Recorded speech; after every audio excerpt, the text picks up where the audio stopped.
trabalho e a vida se confundem, porque você é a mesma pessoa. Quem é você quando vai trabalhar? Você põe a máscara, põe um chapéu, uma capa? Não.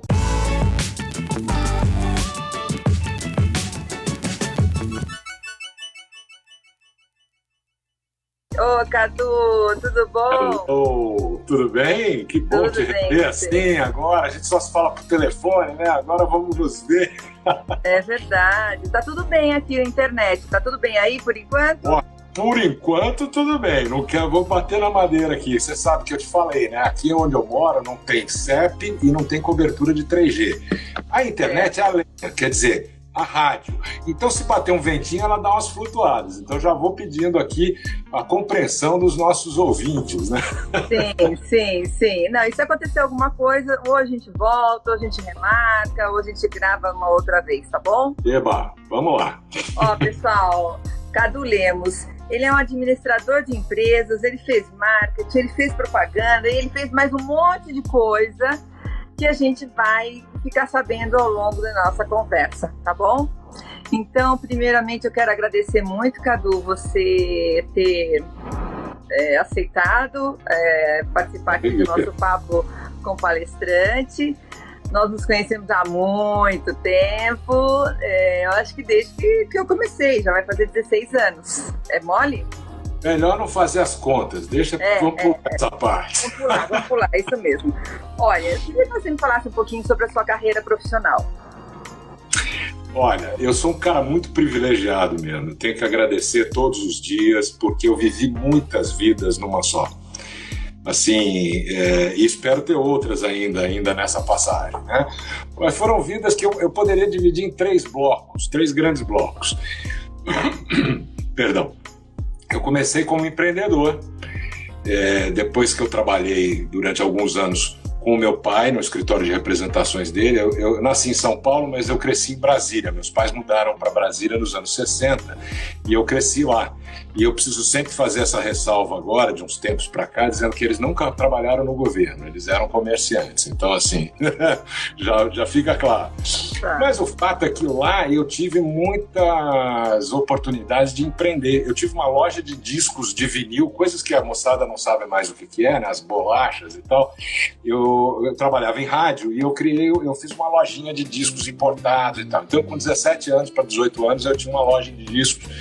Depois eu estava também fotografando, então enveredei pela arte, mas sempre gostei de comunicação e sempre fui muito inquieto para voltar para São Paulo. Então eu voltei para São Paulo nos anos 80, fiquei em São Paulo, capital, dos anos 87 até 2017. Foram 30 anos de São Paulo, onde eu também empreendi novamente. Eu trouxe o Paintball, aquele jogo que era um jogo de estratégia e tal, para o Brasil. Fiz algumas incursões também na área de agência, de comunicação e fui trabalhar, acabei virando executivo de comunicação e marketing em agências como o grupo Ogilvy Mather, o grupo Young Rubicon, com a Wunderman, e cresci um pouco nessa área de estratégia de comunicação e num viés muito interessante, que é uma outra vida também. Eu sou um dinossauro do database marketing, do que virou depois o CRM, o Big Data. Eu vi tudo isso começar, fui um dos fundadores da Associação Brasileira de Database Marketing, que depois foi incorporada pela Associação Brasileira de Marketing Direto. Então estamos falando de muitos anos, né? Vamos pular rápido essa parte.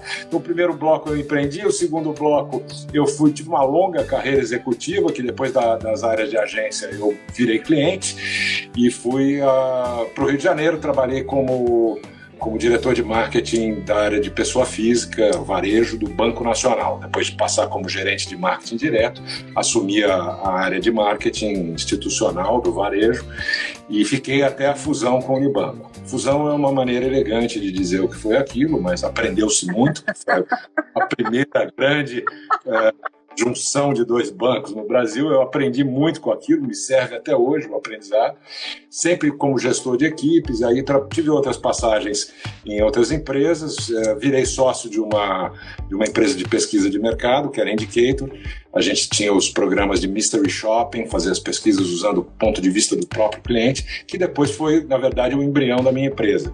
Porque a partir do momento que eu decidi, aí sim, criar a consultoria, e lá se vão 22 anos, foi em 98, eu trouxe muito do que eu aprendi na empresa de pesquisa de mercado, que era o seguinte, o olhar do próprio cliente ajudando a ajustar programas de treinamento e capacitação dos colaboradores das empresas minhas clientes. Então foi muito legal porque acabou sendo uma evolução natural. E o que a gente faz hoje desde 98 é isso, trabalhar com líderes e equipes para aceleração de desempenho e aprendizagem. Basicamente as palestras começaram nessa época ou elas vieram depois? Não, as palestras começaram nos anos 90. Eu estava na Wanderman ainda. Foi antes ainda? Foi. Eu era cliente ainda, eu era executivo ainda. E aí eu tive um convite de um pessoal que é meu amigo até hoje, que eu adoro, que tinha montado uma empresa de cursos universitários que depois começou a levar um pouco do processo. Foi um pouco antes da gente se conhecer, um pouco bem antes, né?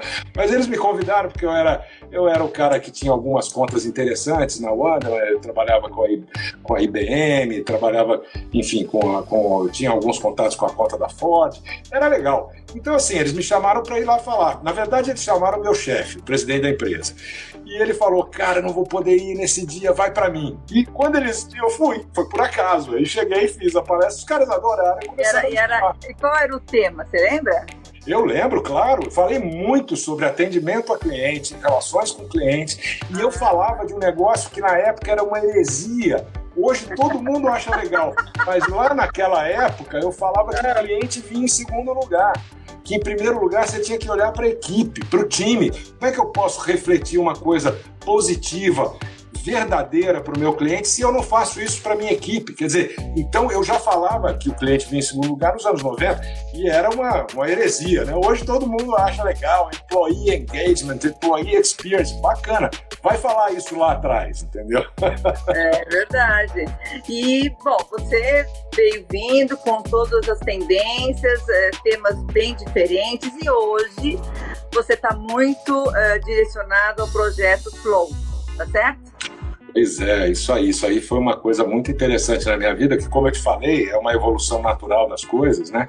Eu ainda, nesse bloco final aí, que eu criei a consultoria, eu estava muito conectado, evidentemente, à realidade da cultura organizacional das empresas, né? Eu trabalhando muito diretamente com o pessoal de RH, que eu chamo, insisto, que é relações humanas. Eu não trato de recursos humanos, eu trato de relações humanas. Então o RH para mim tem um papel extremamente estratégico, importante, e precisa assumir isso, precisa sentar no banco da frente do carro. Já está acontecendo, vai acontecendo. Então o meu trabalho sempre foi focado para o desenvolvimento das pessoas.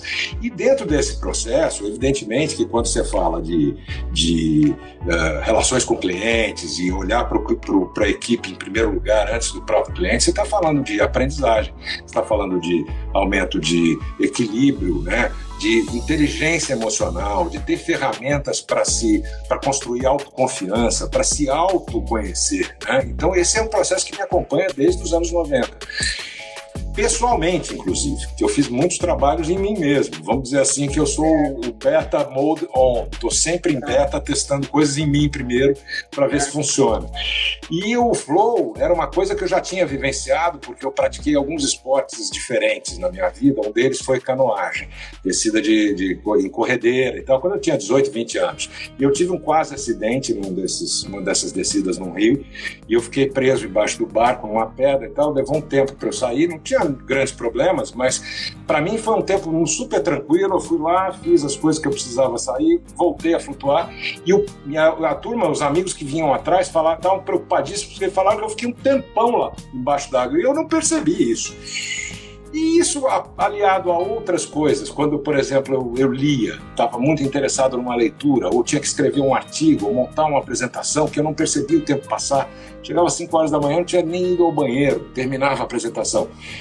Aquilo me deixou intrigado e eu descobri que tinha um estudo sobre isso, que vem dos anos 70, do professor Mihai Csikszentmihalyi, que é um húngaro, que é PhD em psicologia pela Universidade de Chicago, e o professor Csikszentmihalyi foi quem concebeu o conceito do estado de flow, que é um estado de máxima performance, onde tudo flui de forma natural, você acelera a aprendizagem, e esse cara está vivo, mora em Claremont, na Califórnia, e hoje é nosso parceiro. Então você vê que história incrível, né? Hoje é nosso parceiro, a gente trabalha com alguns programas de liderança baseado em flow que foram desenvolvidos pelo professor Csikszentmihalyi, que fez um extenso trabalho nos anos 70, publicou várias obras que foram validadas já nos anos 90, um pouco depois, com a tecnologia de imagem. Hoje, com a ressonância magnética funcional, você olha o cérebro funcionando e ativando as áreas específicas em tempo real. Isso validou muito da pesquisa do professor Csikszentmihalyi. Então, é um assunto que me interessa muito, está ligado a neurociências, mas está ligado especialmente a autoconhecimento e desenvolvimento pessoal também, né? E ele serve só para líderes? Ele é universal, Sandra. Você já teve no flow. Precisa lembrar, puxa pela memória, aquele momento em que você estava tão envolvido em alguma atividade que você não percebeu mais o tempo passar. Tudo fluía naturalmente, parecia que tinha alguém fazendo para você pouco interferia e nada em volta te incomodava. Quer dizer, esse é um momento que pode ser num hobby, num esporte, numa atividade que você está dedicada, numa conversa com uma pessoa que você gosta e que está tão envolvido naquele papo que você não percebe mais nada em volta. Isso é o flow. E o flow ele se divide em vários processos de ativação, que são os gatilhos, como a gente chama, e que pode ser ativado conscientemente. Mas muitos de nós vivemos sem perceber e com certeza já tivemos essa experiência sem saber que era o flow. Portanto, ele é para qualquer pessoa, ele é universal. Isso é sensacional, ele é milenar, é o estado de consciência mais buscado da história pela civilização humana, mas é o estado mais fugaz. Porque no momento em que você percebe que está em flow, você saiu dele. Porque ele desliga a questão do aspecto racional, de julgamento, de intelectualização do teu córtex pré-frontal quando você está em flow. Então, se você pensar, você já não está mais no flow, porque tudo que ele induz é um comportamento do subconsciente. Como diz um neurologista americano, um cara muito bom, o Judson Brewer, ele fala que sai da sua frente, não se atrapalhe quando você estiver no flow, saia, não deixa você mesmo atrapalhar você, porque a gente acaba racionalizando e na hora que racionaliza, sai do estado. E aí precisa de um tempo para recuperar, porque há uma descarga de endorfinas, de serotonina, dopamina nesse processo e elas se esgotam, você precisa recuperar. Então não dá para ficar no flow direto, mas é preciso construir uma rotina para você ativá-lo com frequência. E o melhor, equipes podem fazer isso. O flow também é coletivo. Então é isso, não é para todo mundo. Então, e como é que você ensina como ativar o flow, é isso? Na verdade, os programas que a gente tem, eles cobrem o estado de flow, como é que você ativa pessoalmente, como é que você ativa coletivamente no ambiente organizacional, quais são as condições necessárias que você precisa construir, e o líder, principalmente, precisa estar imbuído desse espírito, precisa abraçar a causa, porque a equipe segue o líder em flow. Então, se o líder está em flow, a equipe está no flow. E é importante que ele tenha essa consciência de que é preciso construir um ambiente adequado para a ativação do flow, porque o flow ele pode ser extremamente interessante dentro das organizações. Tem uma pesquisa feita pela McKinsey em 2014 que fala que os executivos que eles entrevistaram ao longo de um período, foram mais de 5 mil, os executivos em flow aumentam em 5 vezes sua capacidade de entrega, seu desempenho. Ou seja, nós estamos falando de 500% de aumento de performance. Tem uma outra pesquisa da Universidade Kaplan, se não me engano, da Austrália. Esse tem mais de uma fonte, essa pesquisa, que se estudou a questão da aprendizagem no flow. E alguma coisa de aceleração de aprendizagem entre 350% a 600% de aumento na aceleração. Ou seja, você aprende mais rápido, você produz mais rápido, por isso você constrói o teu tempo de uma forma diferente. As pessoas reclamam tanto, falam tanto de gestão de tempo, né? E eu falo, não é a gestão de tempo que vai fazer a diferença, é a gestão da tua energia. E são 4. Física, emocional, mental e da causa ou espiritual, como é para alguns. São 4 energias, se a gente administra porque elas são renováveis, é muito melhor do que eu lidar com o tempo que é fixo. Eu tenho um dia de 24 horas e tenho uma semana de 168 horas, não há que mude isso, mas a minha energia eu posso mudar. E o flow ajuda muito nisso. Então, assim, uma pessoa que queira desenvolver o flow, o que ela precisa para desenvolver o flow? Basicamente é uma mudança de comportamento, disciplina, mudança de hábitos. Porque é o seguinte, o flow, o ciclo dele acontece em 4 etapas. Então a primeira etapa é quando você se depara com aquela tarefa que você tem que desenvolver. Ou seja, ou pode ser um jogo, um esporte que você pratica aquele momento da ação. Aquele é um momento que você está jogado numa situação de luta, né? de desafio, você está desafiado. E o desafio te coloca, já tem uma descarga de adrenalina para te deixar focado, cortisol, porque é aquilo do sistema límbico, né? É o cérebro reptiliano, que colocava a gente em posição de luta ou fuga. Então, eu estou lá na savana, preciso caçar para comer, os nossos ancestrais surgiram na África, aí vê o leão. O que eu faço? Ou eu luto ou eu fujo. Isso era uma condição do cérebro reptiliano. O que acontece? Hoje os tempos passaram, nós não temos que matar mais o leão, mas a gente tem que lidar com problemas ao longo do dia, dificuldades, uma discussão com o chefe, um problema com um colega, uma fechada no trânsito, quer dizer, não importa. Aquele é o momento que a gente tem a descarga de adrenalina, te deixa focado, pronto para ação ou para fuga, ou em alguns casos, paralisa totalmente, né? O que acontece? No século XXI, nosso problema, todos da condição humana, é que a gente está travado nessa primeira etapa do ciclo do flow, a gente não sai dela. Então vai se acumulando a descarga de cortisol e adrenalina, e isso aumenta o quê? Fadiga crônica, ansiedade, estresse, burnout. O Brasil é o segundo país mais estressado do mundo, a gente perde só para o Japão. Não sei até quando, nós não vamos assumir a liderança daqui a pouco, né? E o que acontece? A gente precisa criar uma disciplina e no momento do problema, da luta, do desafio, eu preciso encontrar uma oportunidade de liberar, esquecer daquilo por um tempo. O que eu faço? Às vezes eu tenho que entregar no dia seguinte um artigo, coisa que eu acabo deixando, né, todo mundo procrastina um pouco, né? Procrastinação pode funcionar também positivamente, mas aqui eu vou falar com muitas reservas, não é para todo mundo, tem que ter a disciplina. Por quê? Porque a procrastinação e o prazo é um risco, o risco é um gatilho do flow. Quando você sabe que você tem um risco a ser enfrentado, ele já te deixa em ponto de bala. Sim. Mas se você consegue ter a disciplina de liberar aquilo, eu às vezes faço o quê? Eu tenho que entregar o artigo, mas não está saindo do primeiro parágrafo, não estou conseguindo dar sequência. Eu levanto e vou tomar uma xícara de chá, ou um café, eu vou dar uma volta no gramado aqui. Não fuma mais charuto? Não fuma mais charuto? Fumo charuto de vez em quando. Agora estou menos, mas é uma maneira também de espairecer. Quantas ideias boas você já não teve dando uma caminhada ou tomando uma chuveirada, um banho, né? Então é aquele momento que você não está mais ligado no assunto e deixa teu subconsciente entrar em ação. E aí você pega e acha o fio da meada. Isso é uma descarga de dopamina que é de recompensa. Yes! Opa! Agora eu vou sentar de novo aqui no meu computador e vou terminar de escrever esse artigo. E ele sai. Porque a chance de você ativar o flow nesse momento, que é a terceira etapa do ciclo, é grande. Só que isso dura um tempo. Porque lembra que as tuas reservas de dopamina, das endorfinas, elas se esgotam. E aí o que você tem que fazer? Que a maior parte das pessoas não faz, não sai daquela primeira fase.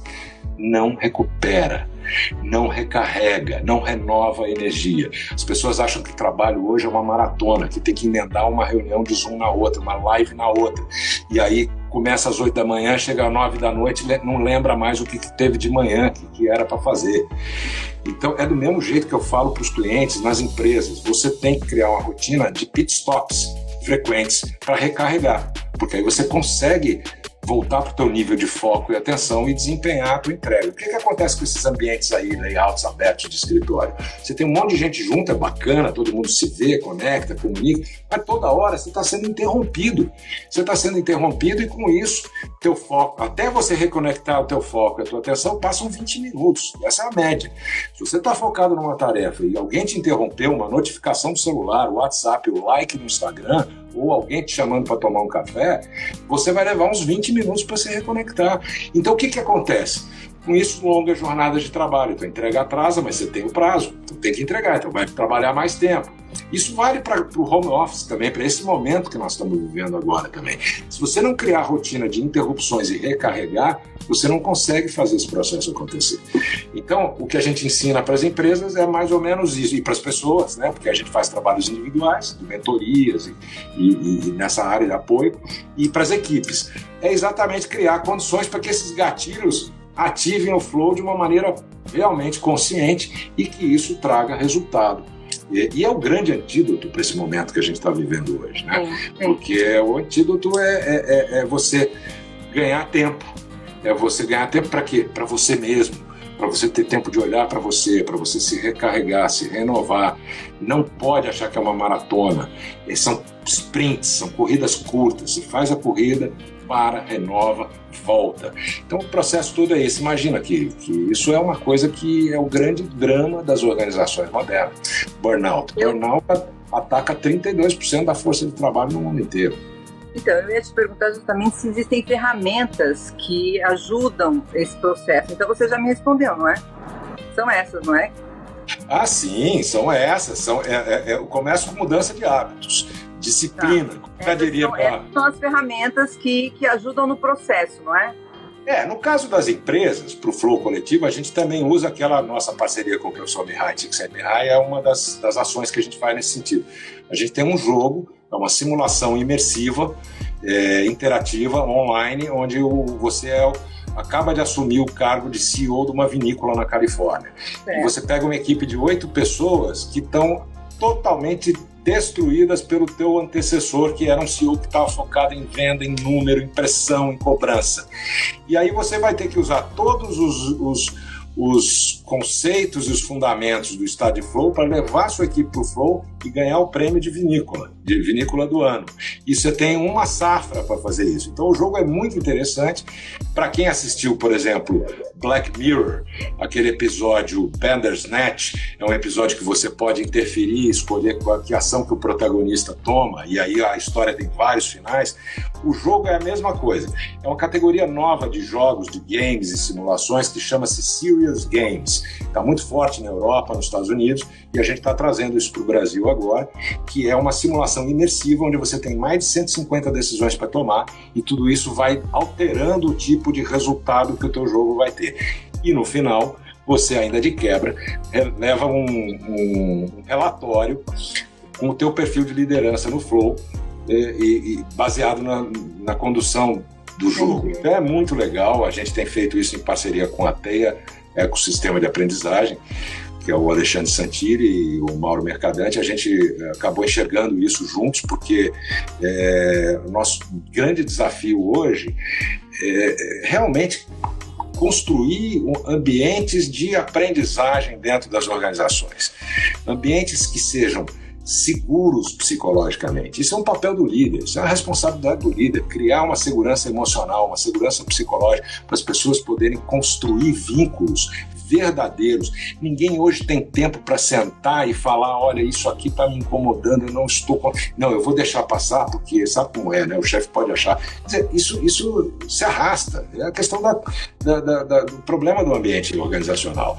É não ter espaços seguros onde as pessoas possam construir esses vínculos de forma verdadeira e mais, de uma forma quase linear, quase horizontal. Porque um dos gatilhos do flow é a equanimidade. O flow coletivo ele acontece quando você tem um grupo que trabalha junto, onde todos têm a hierarquia similar e capacidades técnicas de habilidades similares também. É a característica dos grupos ágeis, do Agile, da metodologia ágil. Lá o flow acontece quase que imediatamente se essa conversa for iniciada. Então, mas tem alguma coisa que pode impedir o acesso ao flow? Então, assim, o flow é uma coisa muito pessoal. Né, de alguém acessar, tem alguma coisa que possa impedir? É muito pessoal. Você tem duas formas. Você tem um questionário, que é um questionário para ser feito depois, para entender alguns pontos a pessoa... A gente aplica esse questionário, um questionário que identifica se a pessoa ativou o flow, mas são os depoimentos pessoais. recheados de coisa. Tive um insight, o tempo parecia não passar, as coisas fluíram tão rápido que a gente tinha reservado 2 horas, resolvemos em 20 minutos. Quer dizer, coisas desse tipo mostram que o grupo estava alinhado dentro do estado de... É um estado de consciência. Qualquer um pode alcançar, é isso. Não tem nada que peça. Universal. Tá bom. Ó, sabe o que eu queria saber? Para você, quais são as características do líder do futuro? Esse líder, é o que eu falei agora, tem 3 coisas que ele tem que trabalhar muito fortemente, assim, apoiado pelas organizações, pelos acionistas, né, pelos stakeholders todos, né? É a construção de um ambiente de confiança, um ambiente seguro, um ambiente onde haja essa segurança psicológica, emocional, confiança. Você tem que quebrar silos, você tem que conectar as pessoas. Então esse é um ponto, é uma característica fundamental. E mais, isso não é nato, você pode desenvolver. As pessoas falam muito da liderança como uma capacidade extra interplanetária. Não, liderança pode ser aprendida, pode ser desenvolvida. O que não pode ser treinado, a gente tem que complementar, que é o treinamento do ser humano, né? O ser humano em si, né? Olhando para ele mesmo, né? E você tem que trabalhar com um processo de estabelecer que esse ambiente gere essa confiança necessária para você atingir as suas metas claras, são metas compartilhadas, um nível de excelência que está estipulado pela empresa, do tipo da empresa que for, porque isso vai chegar naturalmente, se você consegue. E são questões que demandam uma visão. Eu sempre falo dos 9 Cs, né? A liderança, os pilares são 9 Cs. Você tem que ter uma comunicação que flui de cima para baixo, de baixo para cima, para os lados, de forma verdadeira, fluida, natural, sem agenda oculta, sem segundas intenções. Se você consegue estabelecer um ambiente onde essa comunicação flua dessa forma, você começa a construir confiança. E confiança, a palavra já fala, é com fé. Eu não pego, eu não vejo, mas eu sinto, ou não. Se eu me comunico e construo confiança, se eu confio porque a comunicação é transparente, eu vou assumir o quê? Compromisso. Note que eu não estou falando de comprometimento aqui. Comprometimento é um conceito que aí todo mundo fala, mas eu quero mais, eu quero compromisso. Compromisso é meu com você, é olho no olho, é pessoal. Então, a partir daí, o que você vai fazer? Você vai competir internamente, que é o grande problema, 11 em cada 10 empresas tem um problema de competição interna, política, fofoca, backstabbing, como falam os americanos. Então, o que você vai fazer? Você vai cooperar, porque a tua agenda é igual ao do teu colega. Então, isso é a responsabilidade do líder, construir esse ambiente. E aí a conquista chega naturalmente. É uma conquista que não é só profissional, ela é pessoal também, porque você passa 70% da tua vida adulta no trabalho. Então tem que valer a pena, tem que ter significado. São 90 mil horas da sua vida que você passa no trabalho.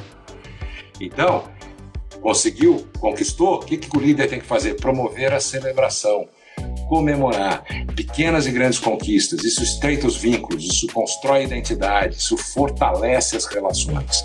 Passou a comemoração, beleza, vamos em frente. O que você tem que fazer? Você tem que olhar para trás e ver se você aprendeu alguma coisa. E se você aprendeu, dividir, compartilhar. O outro C. Eu preciso compartilhar, que tem a ver com o primeiro de comunicação, né? Deu certo? O que você faz quando uma coisa dá certo? Você continua, você mantém, você sustenta. Não deu certo, é outra face da mesma moeda com C. Corrige, ajusta. Continua e corrige.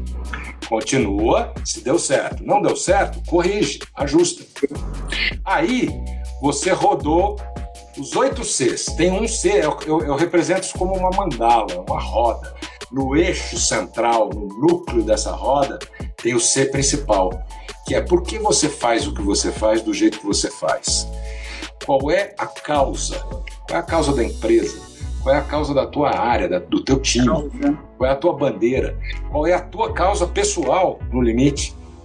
Então são os 9 Cs da liderança. Aí fala de novo, eu anotei. Comunicação, cooperar, conquista, comemorar, compartilhar, continua, corrige.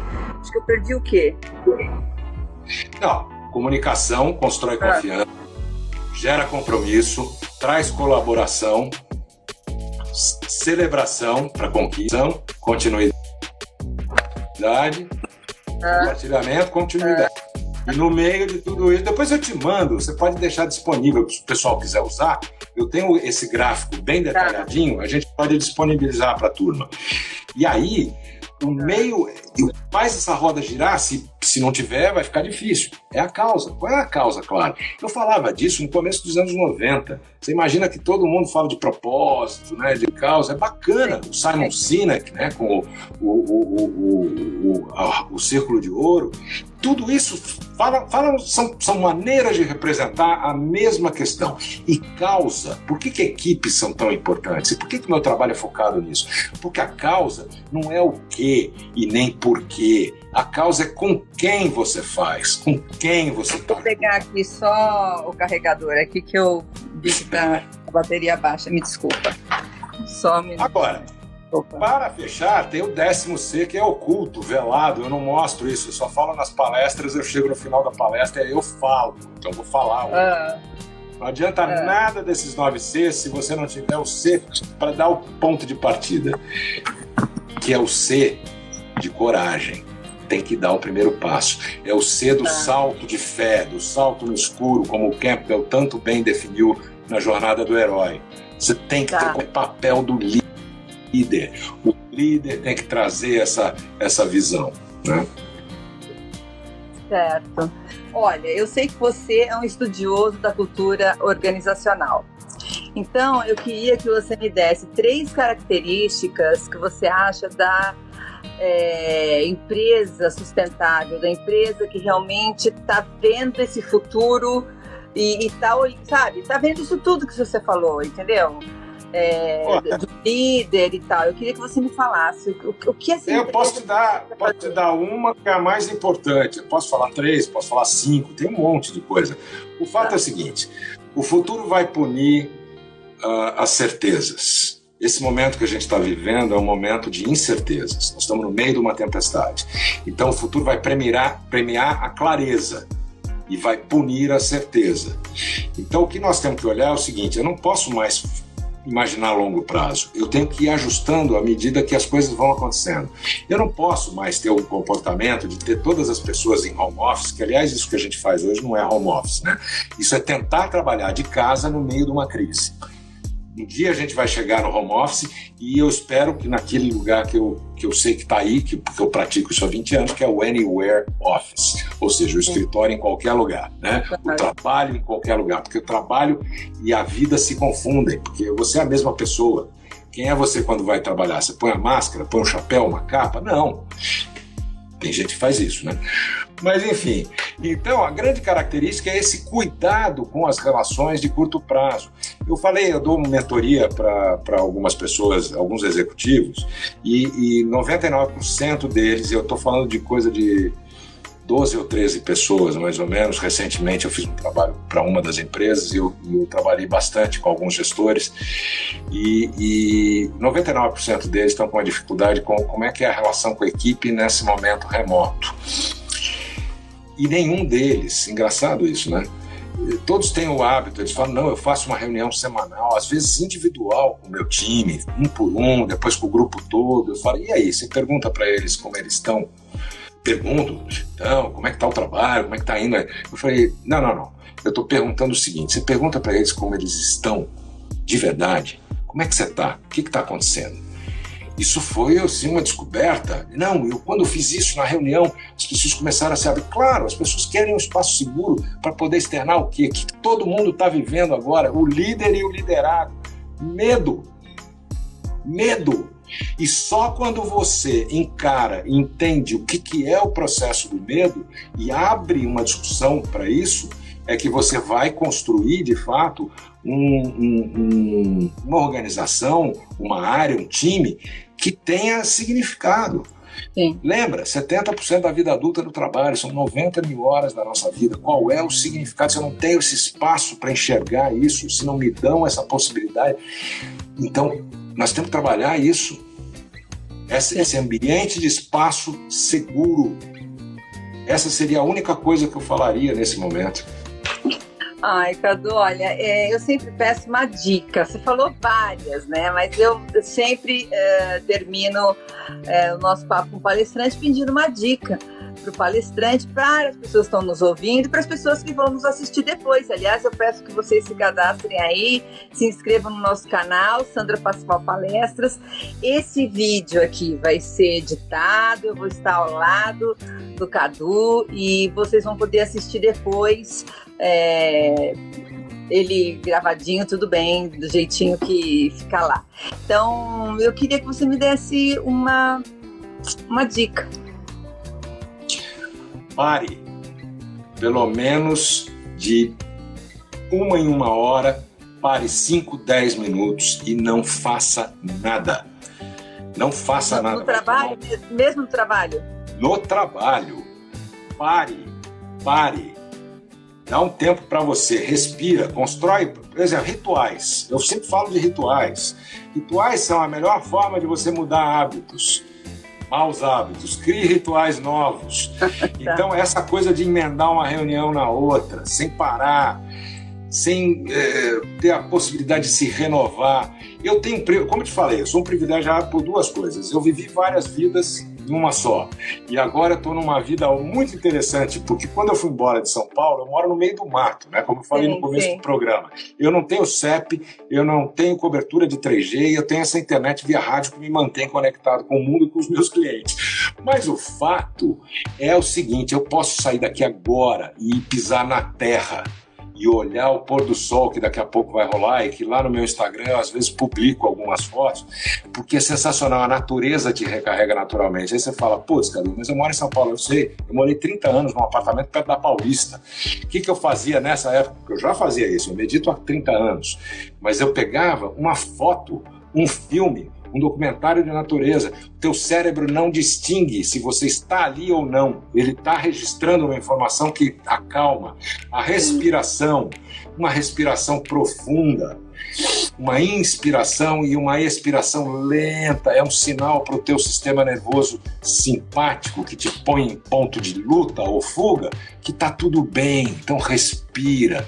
Eu brinco que é o seguinte, 30 anos de meditação me deram 2 segundos de tempo na minha vida. O que são esses 2 segundos? Eu sempre fui muito reativo. Você me conhece há quase 20 anos, Sandra. Você sabe como é que seu amigo era há alguns anos atrás, bons anos atrás, né? Bem, já tá longe.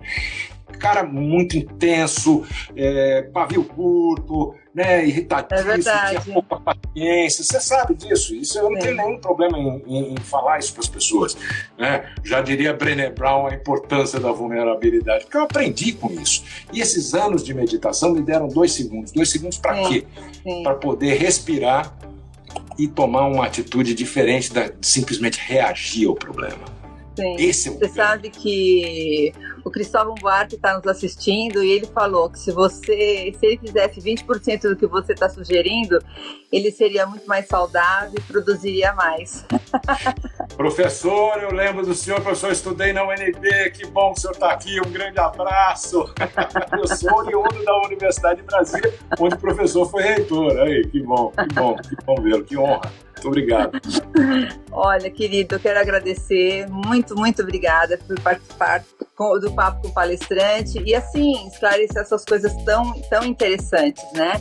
E foi o que você falou, aonde que as pessoas podem buscar mais sobre esse material que você fala? Bom, esse tema, ele é muito abundante na internet, tem que tomar um cuidado, porque tem algumas abordagens do Flow que são mais mecanicistas, vamos chamar assim. O Flow é uma filosofia, na verdade. Ele é uma ativação de um estado elevado de consciência. Então, ele precisa ser feito de uma forma, né, estudada, pensada, porque é uma ativação consciente. Mas tem muito material. No meu site tem bastante coisa, no cadulemos.com.br. Eu tenho, inclusive, um e-book lá que eu falo sobre meditação, flow e flutuação em tanques de isolamento sensorial. Calma, porque isso aí assusta um pouco, mas existe. Eu sou parceiro da Flutuar. A Flutuar fica em São Paulo, que é um centro de flutuação em tanques. Você conhece? Então, já te falei, sei lá, hein? Então, eu sei. Não, mas e a gente faz, uma das formas de indução do flow é a flutuação no tanque de isolamento sensorial, porque ele te desliga completamente. Quem tem dificuldade para meditar, por exemplo, pode encontrar na flutuação um caminho para abrir essa possibilidade da ativação do Flow.